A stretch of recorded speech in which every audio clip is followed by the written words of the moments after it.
My name is Mike Morford. Some of you may know me as co-host of the podcast Criminology. I'd like to tell you about a solo podcast that I host, which is very close to my heart. It's called The Murder in My Family. We've all heard about horrible murder cases in the news, both solved and unsolved. Most of the time, we listen for a moment and then go about our daily routine. But have you ever wondered who those murder victims were? Or thought about their backgrounds? They're more than a blurb in the news or a statistic. They were real people living real lives. They were someone's child, parent, sibling, or friend. In The Murder in My Family, I try to get to know those victims with the help of the people that knew them best, their family members. Together, we talk about the lives and tragic deaths of their loved ones, as well as the ripple effect the murder has had on surviving friends and family. Some of the episodes feature high-profile cases you're probably familiar with, like the Colonial Parkway murders, the Delphi murders, or the Golden State Killer murders. But many other cases are ones from small towns all over America that barely made the news. There are dozens of episodes of The Murder in My Family available right now to binge on. Subscribe wherever you listen to podcasts. You're listening to Missing Persons, brought to you by AbJack Entertainment.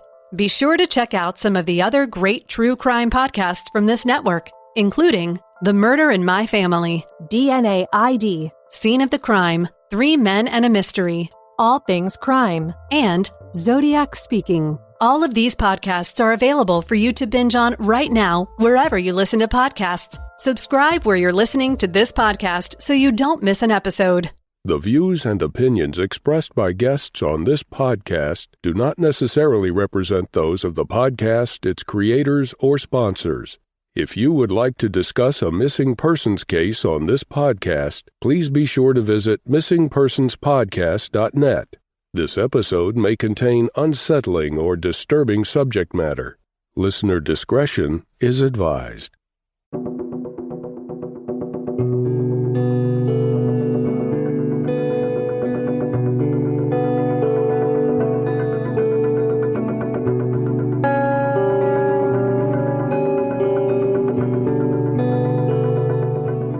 Welcome to Missing Persons, a podcast dedicated to spreading the word about people who have vanished under mysterious or unexplained circumstances and the family members who are looking for answers.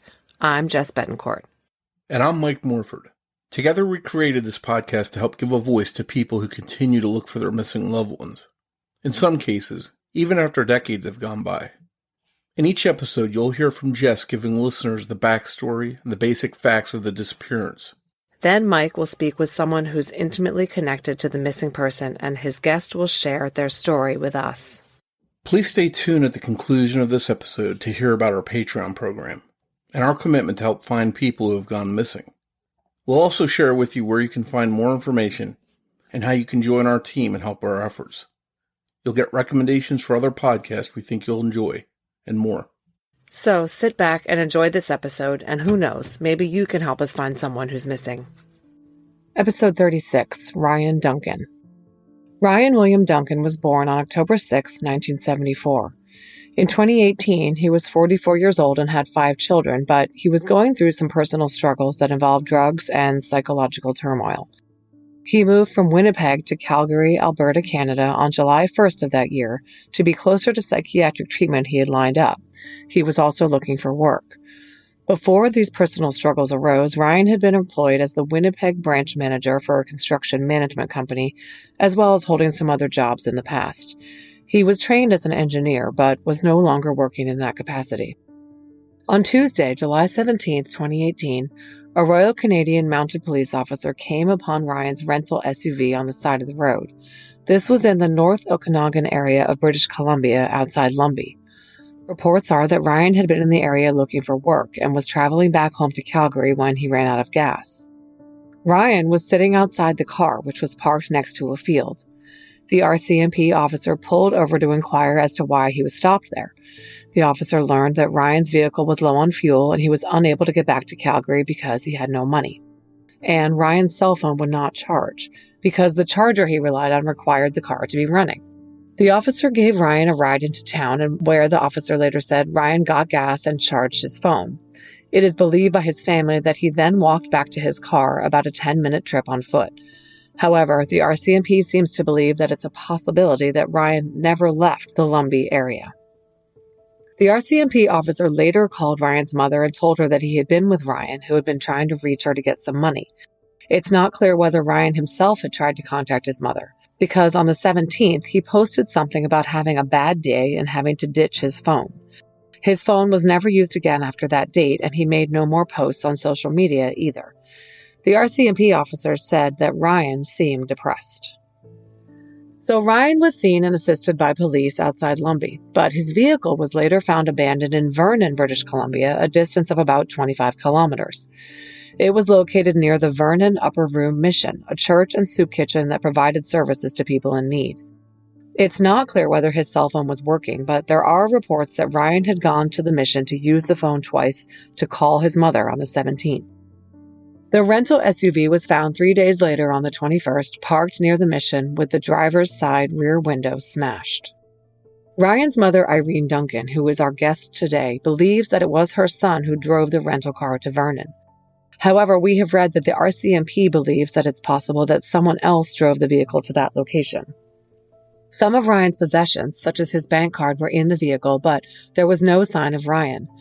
Irene says that the trooper who called her observed Ryan with his bank card in hand in Lumbee, where it was last used on the 17th to buy a bottle of water. But since it was found in the vehicle, clearly Ryan returned to his car after being in Lumbee. Irene reported her son missing to the RCMP on the 20th, saying that it was totally out of character for him to be out of touch with his family. Now, it has to be said that the family believes that Ryan had gotten mixed up with some people involved in the drug world. Irene has been told that a large quantity of drugs was found in Ryan's car, enough that it appeared he might have been planning on selling it. Irene says that she knows Ryan was also doing drugs himself on this trip, and she believes that he had been working with police to provide information on some of the people he was dealing with. If this is correct, of course, it certainly provides motive for someone to do away with Ryan. On the other hand, Ryan was also depressed, and some of his clothing was missing from his rental car. This is one of those cases in which several very different outcomes are possible. Either Ryan left on his own, wanting to start a new life, Ryan was suicidal and took his own life in a place where he is yet to be found, or someone with a grudge against him harmed Ryan. The RCMP has been very tight-lipped about this investigation. If someone broke into Ryan's car, why did they not steal the drugs that were in the vehicle? Even his bank card and his passport were still inside. And is it possible that someone else did drive the car back to Vernon?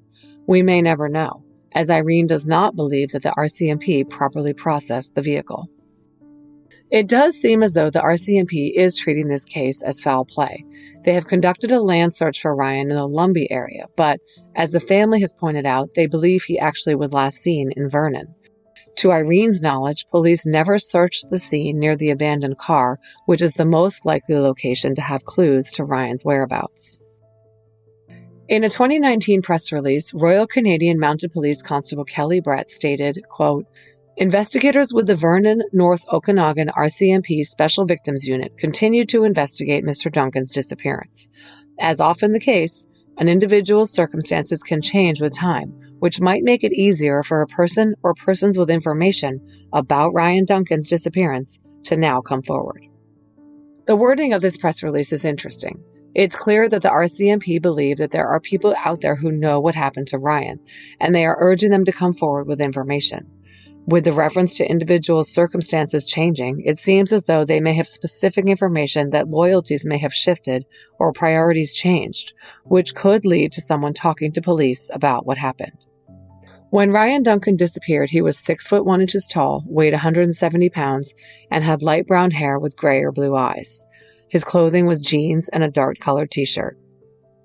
Mike Morford sat down to talk with Ryan Duncan's mom, Irene Duncan, about her son's case. That conversation is coming up after a word from our sponsors.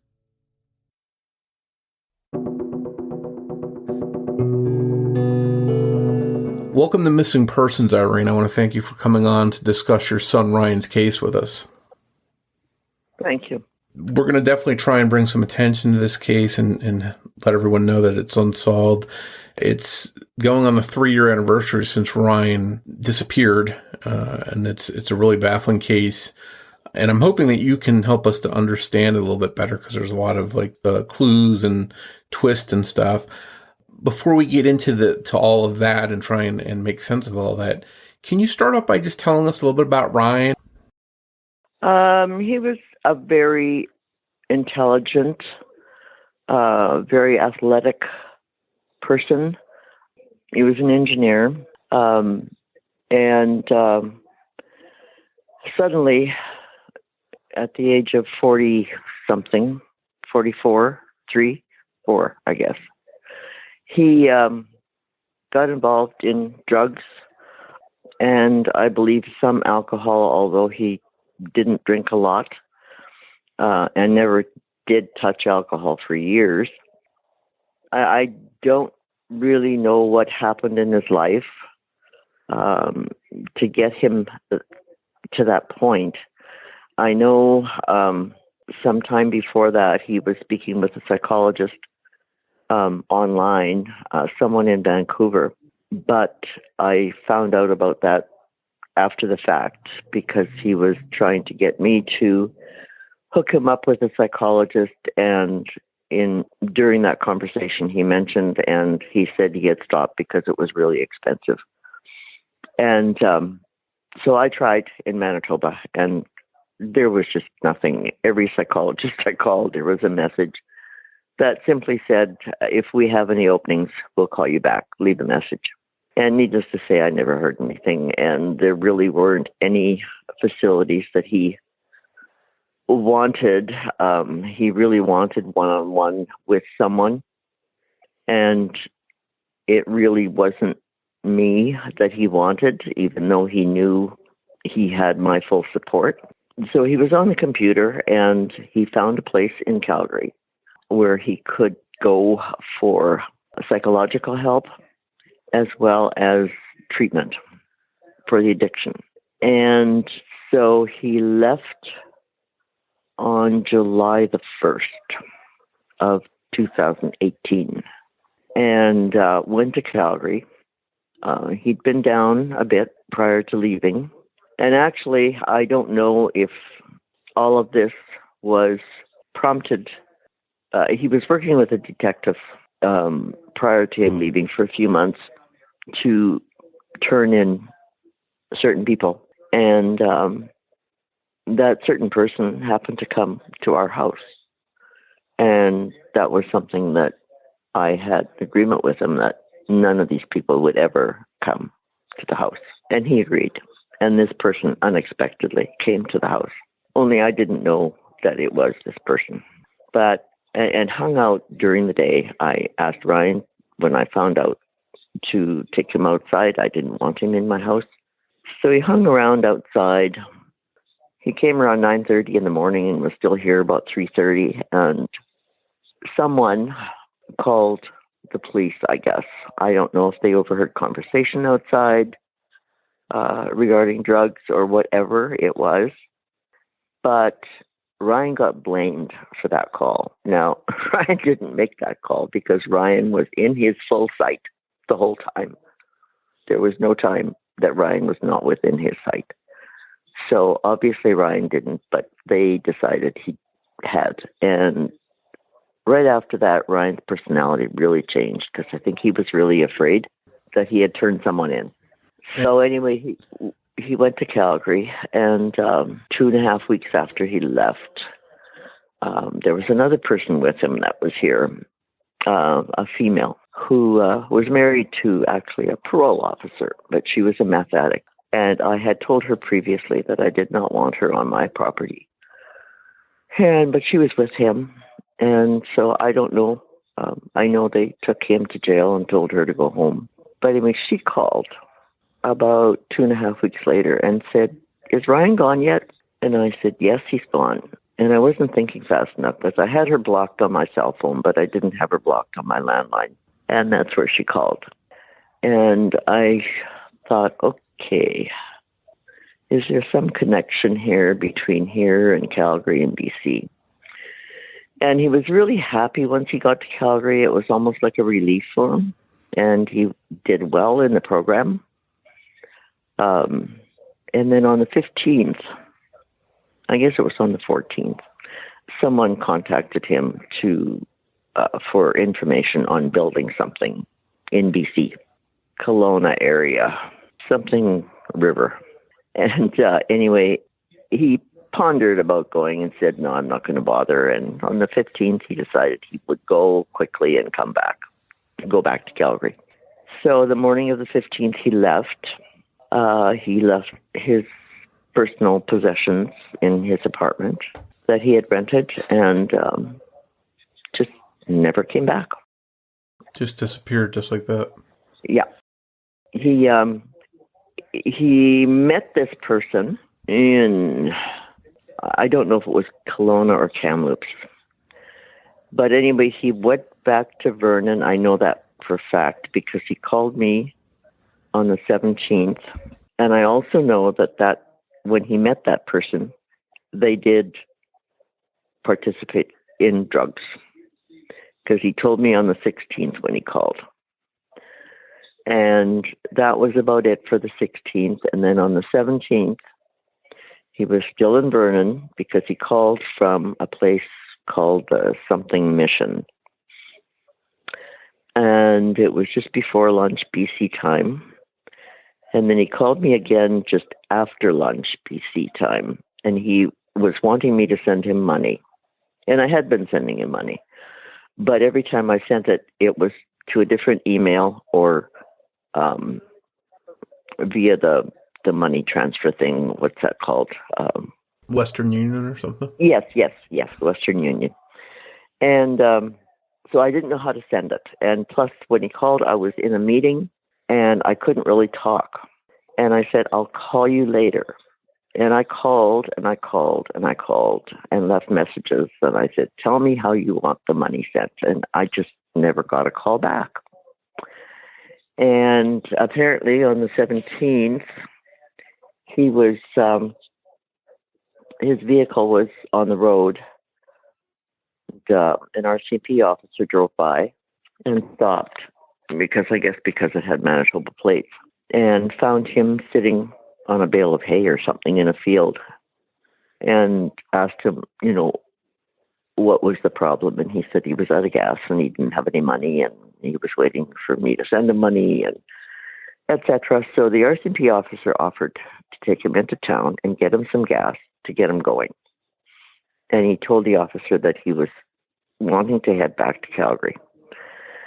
And so that transpired. And in the meantime, of course, his phone, he said, was dead because he couldn't plug it into the vehicle because the vehicle wouldn't run.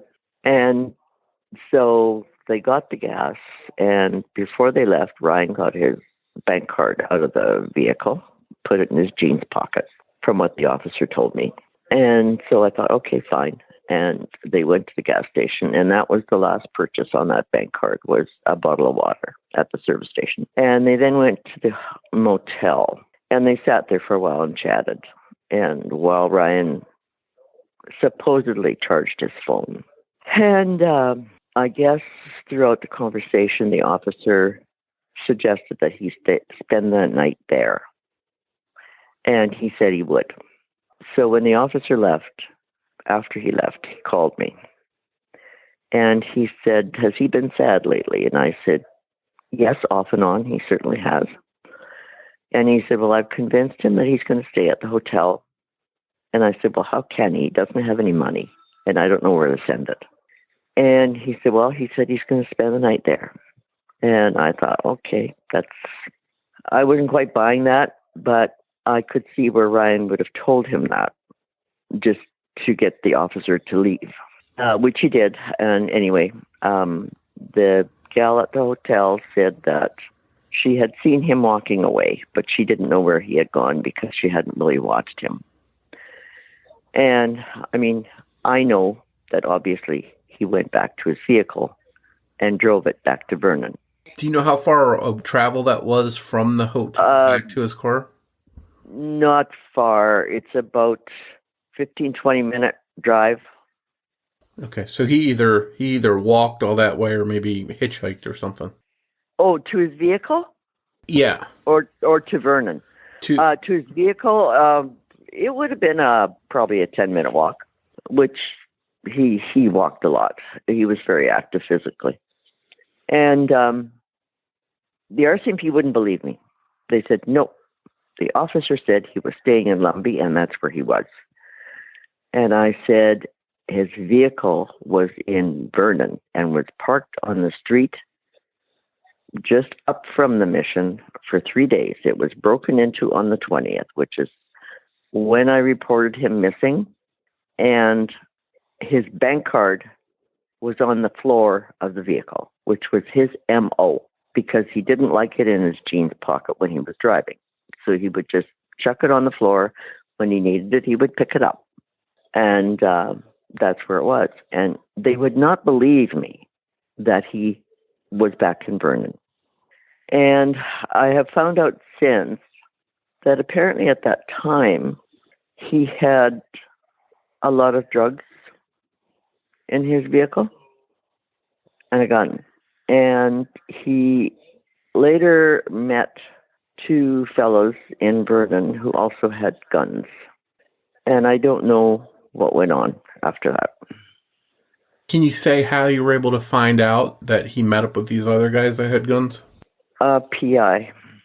So the last verified sighting of him, of someone seeing him, was the motel person saying that they saw him head away from the motel, and then apparently made it back to his car and then met up with these guys supposedly, and from there he just went missing. Yep.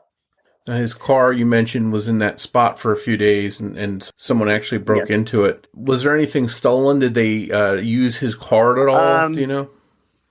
I don't know if anything was stolen. If anything, it would have been his laptop. His passport and his bank card were in the vehicle. And apparently, they caught the guy that did all the break-ins. He broke into apparently every car that was on the street that night. And I guess someone noticed it early in the morning, and I got a call from the RCMP in the morning saying the vehicle had been broken into. And at that point, I said, something's wrong. He's missing. And so they listed him as missing. Just to be clear, the break-ins, the guy that was breaking into the cars, there's no evidence that he's connected in any way to Ryan going missing. Okay. No, he was sort of a known person, and he kind of left blood drops everywhere, and ultimately there was a drop of blood in Ryan's vehicle. It was a rental, and Ryan knew it had to go back around the 17th, so he would have left it there for that reason, and thinking that I would know where it was. And but ultimately, 3 months later, they finally did do a DNA on the blood, and it did belong to that person. So, getting back to the time that you know that Ryan met up with these guys, is there any indication that he knew them or planned to meet them there? No. Or did he just randomly run into them, as far as you know? As far as I know, I don't know. But I would surmise that they were connected drug-wise. And you had mentioned, too, that you had learned that he had substantial drugs in the car. Very substantial. I initially said he was probably getting drugs to commit suicide because things weren't going very well. And they said, no, there was enough there for hundreds of people. Do they feel that he may have been trying to sell it or deal it? Yes, definitely. So it's possible then that somehow, some way, he had some kind of deal with these other guys, and something happened there with that. I mean, I know that he certainly didn't pay for these drugs, but I don't know anything about selling drugs. Like, do you just get handed a whole whack of drugs and sell them and give us the money, or like, well, what happened? Yeah, that's a whole thing that most people probably don't know about the ins and outs of how something like that would work. But it seems, we talk about it in enough cases and see it in enough cases to where obviously if you go down that road, you encounter some dangerous people. And it seems like maybe that is true. in your son's case. Yes. And was the private investigator or the police, anyone able to identify any of these guys that had No. guns? I asked, and I was not. They said they couldn't divulge that information. Like the PI, I have no idea if she said anything to the RCMP or not. I do know that the RCMP contacted the PI after all of this with a couple of questions, but I have heard nothing from the RCMP. Absolutely nothing. So I'm almost afraid to call them because I don't know what they know and what they don't know. And I can't seem to, I contacted the PI a while back and I said, would you please call me and go over all this again? Because I'm a bit confused in certain aspects. And I just got a message back saying, the RCMP have been in contact with me with a few minor questions. So I'll just send this for now. Nothing about I'll call you or I won't call you or anything. And so it was just kind of dropped. And I thought, well, like, is this a dead end? Like, if it is, say so. So you'd like a better open line of communication to where they will stay in touch with you and keep you updated.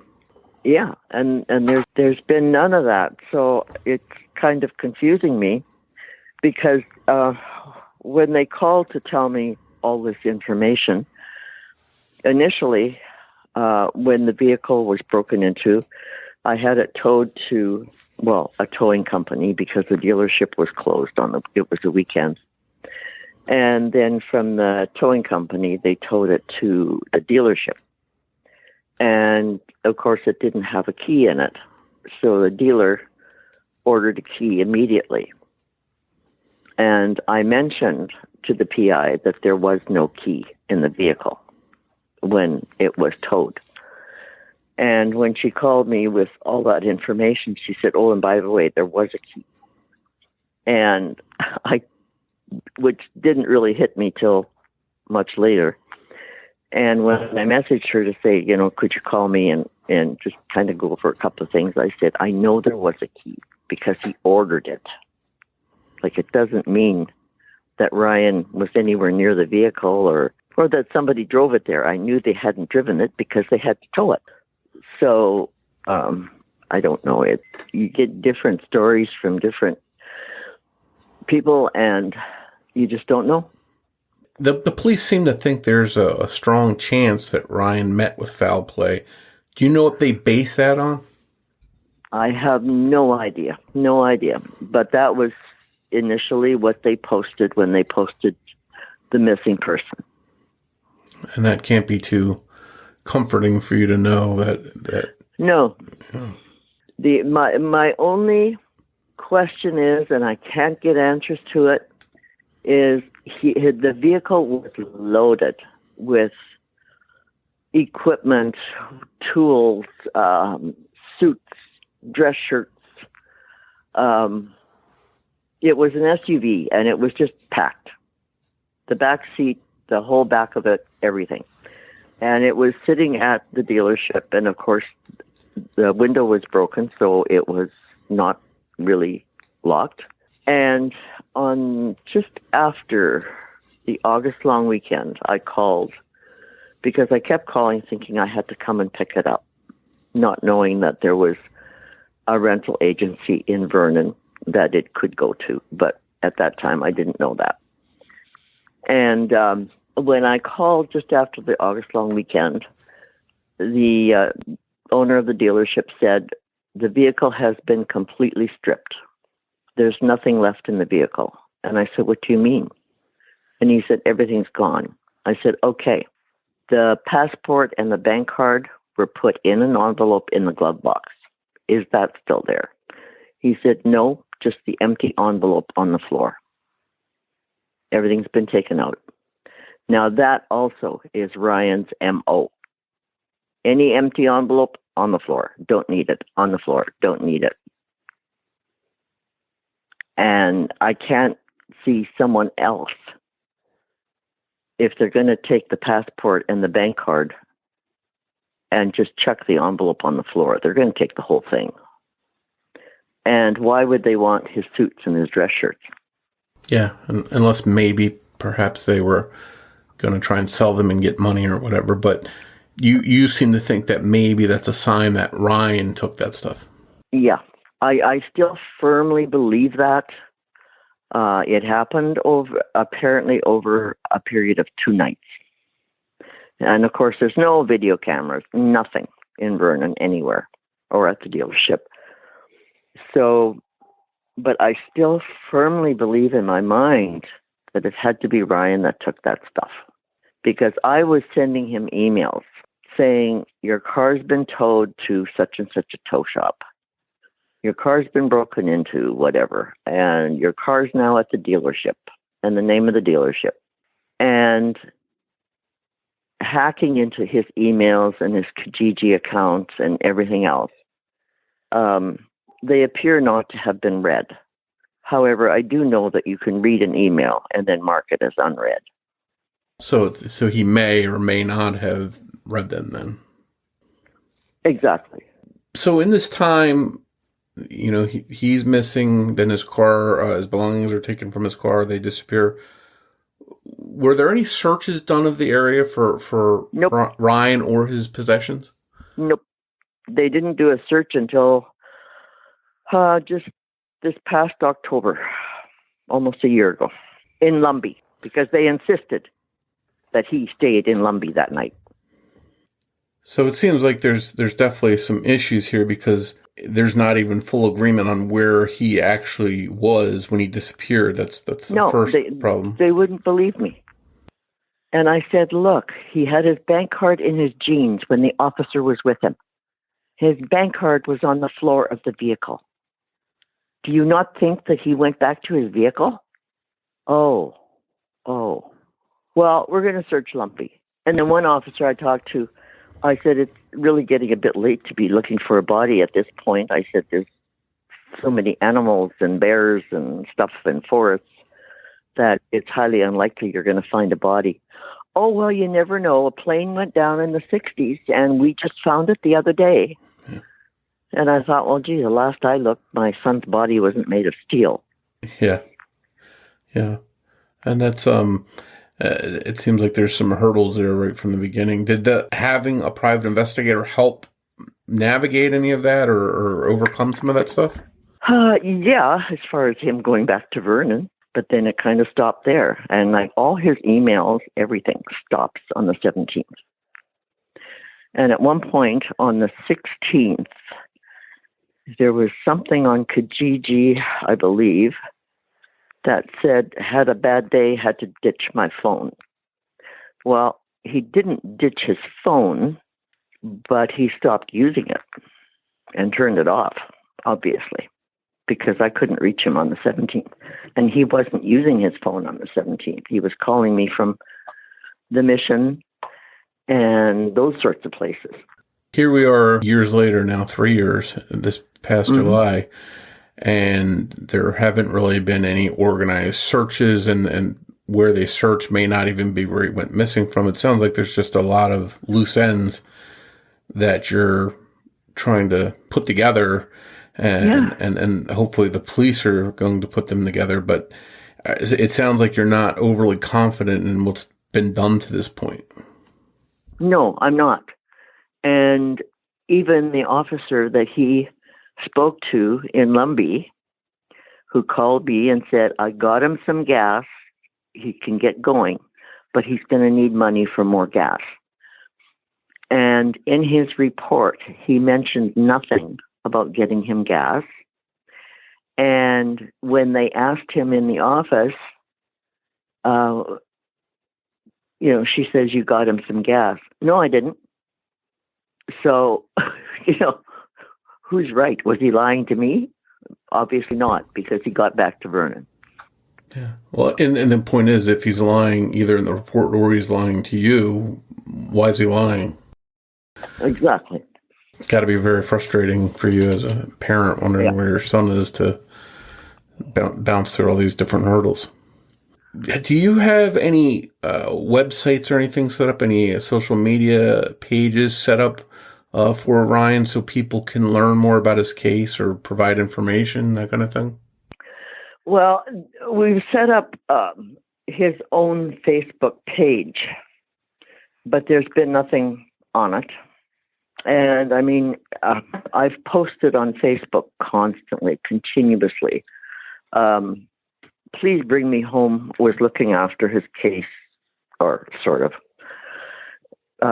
at one point, and it wasn't getting anywhere. No one did anything. And so then I guess I asked the RCMP about a PI. Well, they didn't know anybody. We don't use PIs. And I said, okay. So I got asked around and finally found one. And it turned out that she worked with Whereabouts Unknown. And it's just these people, they take on these cases and then you don't get anywhere. It's frustrating not to have any kind of answers after this long. Yeah. Oh. Yeah, it is. And I have his 2 daughters here and his dog. And I don't know what to tell them. And how old are they? 17 and 15. Yeah. The 17-year-old is starting university this fall. It's going to be tough for them not having their father there to see everything that's going on. Yeah, they really miss him. And he just thought the world of his girls. They were his life.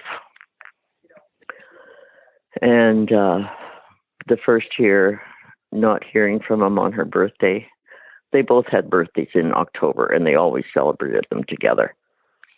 And nothing. And then he had a really close friend that he grew up with from kindergarten.